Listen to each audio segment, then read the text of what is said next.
Come spesso è accaduto nel tempo, la storia dell'arte ha colpevolmente dimenticato le figure femminili che hanno, al pari degli uomini, scritto pagine importanti della cultura occidentale.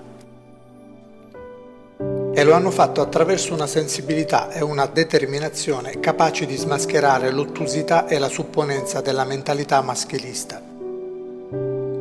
Una visione che le ha relegate a ruoli subalterni, sminuendone l'autorevolezza in ogni ambito lavorativo e creativo.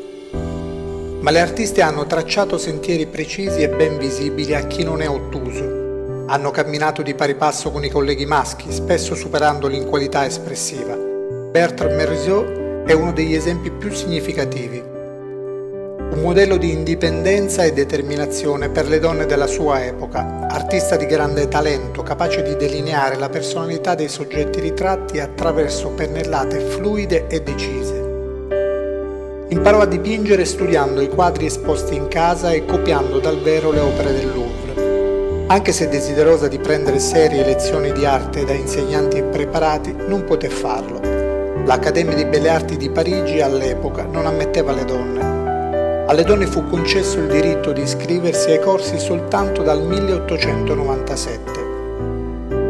Fu una delle pochissime pittrici impressioniste che seppe interpretare la nuova mentalità che indagava la luce nei suoi svariati aspetti.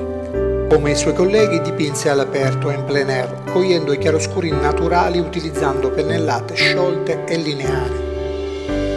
I soggetti erano scelti in modo personale, in totale libertà, con uno sviluppo mentale che escludeva il processo di rappresentazione canonico.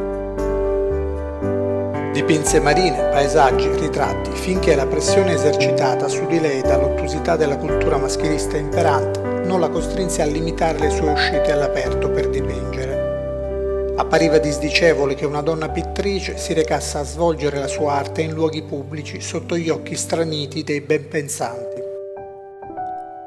Questa scelta obbligata la costrinse a preferire soggetti differenti che interpretò sempre con personalità e talento.